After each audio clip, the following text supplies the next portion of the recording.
প্রিয় দ্বাদশ শ্রেণীর শিক্ষার্থীবৃন্দ, শুভেচ্ছা রইল। গত ক্লাসে আমি তোমাদের সাথে আলোচনা করেছি যোগাযোগের কিছু অংশ নিয়ে। আজকে আমি যোগাযোগের পরবর্তী অংশ নিয়ে আলোচনা করব, অর্থাৎ আমরা আজকে আলোচনা করব বাহ্যিক যোগাযোগ নিয়ে। বাহ্যিক যোগাযোগ বলতে আমরা কি বুঝি?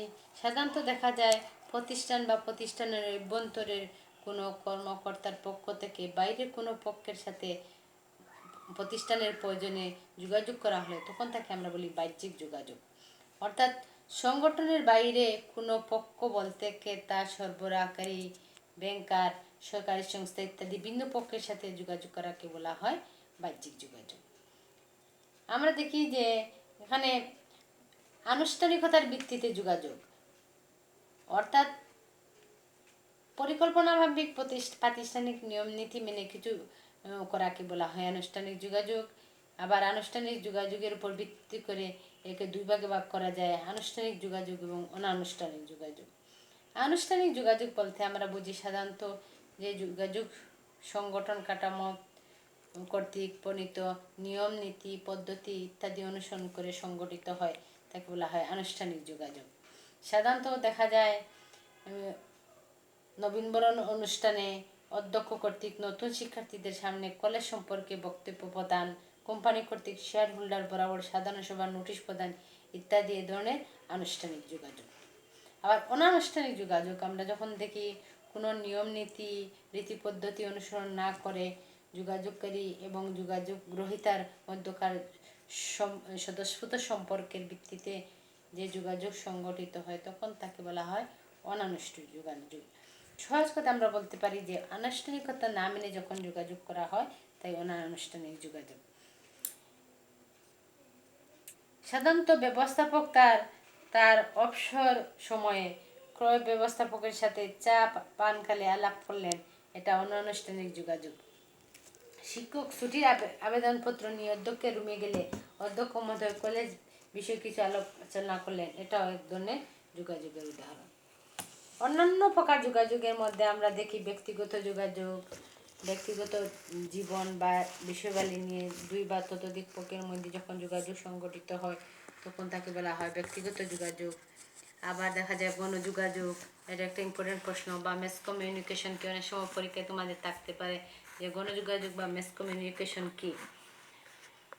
ভৌগোলিকতার বিভিন্ন স্থানে আমরা দেখি ছড়িয়ে ছিটিয়ে থাকা ব্যাপক জনগোষ্ঠীর নিকট একই সংবাদ একসাথে দ্রুত প্রেরণের জন্য ব্যবহৃত যোগাযোগ ব্যবস্থাকে বলা হয় গণযোগাযোগ।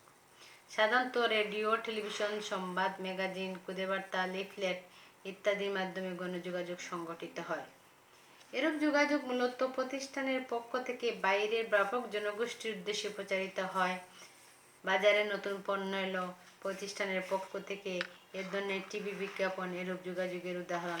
অথবা আমরা বলতে পারি যে কোনো পণ্য যখন বাজারে আসে তখন এই পণ্যের যখন যোগাযোগ করা হয়, বিজ্ঞাপন দেওয়া হয়, তখন এটা গণযোগাযোগ। অর্থাৎ ভৌগোলিক বিভিন্ন স্থানে ছড়িয়ে ছিটিয়ে থাকা মানুষকে যখন একই সাথে এই সংবাদটা প্রেরণ করা হয় তখন তাকে গণযোগাযোগ বলা হয়। এরপরে আমরা দেখব যে সাংগঠনিক যোগাযোগ, একটি প্রতিষ্ঠান বা সংগঠনে গুছিয়ে পরিচালনার স্বার্থে যে যোগাযোগ করা হয় তখন তাকে বলা হয় সাংগঠনিক যোগাযোগ। প্রাতিষ্ঠানিক দলিলপত্র প্রণয়ন, কাঠামোগত চিত্র নির্ধারণ, উদ্দেশ্য নির্ধারণ, পলিসি প্রণয়ন, বাস্তবায়ন, দিক নির্দেশনা প্রদানের লক্ষ্যে ধরনের যোগাযোগ করা হয়। প্রতিষ্ঠানের বিক্রয় বিভাগের পক্ষ থেকে আঞ্চলিক বিক্রয় কর্মকর্তার উদ্দেশ্যে বিক্রয় বৃদ্ধির নির্দেশনা জারি করা হয়েছে, এটি সাংগঠনিক যোগাযোগ। দৈনন্দিন বা রুটিন যোগাযোগ। প্রিয় শিক্ষার্থীবৃন্দ, খেয়াল করো, আমরা দেখি আমাদের দৈনন্দিন কার্যাবলী পরিচালনার স্বার্থে আমরা প্রতিনিয়ত তথ্যাদির যে সব বিনিময় ঘটে থাকে তাকে নৈমিত্তিক বা রুটিন যোগাযোগ বলা হয়। প্রতিষ্ঠানের দৈনন্দিন কার্য যেমন ফাইল ওয়ার্ক, নির্দেশ দেওয়া, টেলিফোন করা, কাজের অগ্রগতি জানা, চিঠিপত্র লেখা ইত্যাদির মাধ্যমে নৈমিত্তিক বা রুটিন যোগাযোগ সংগঠিত হয়।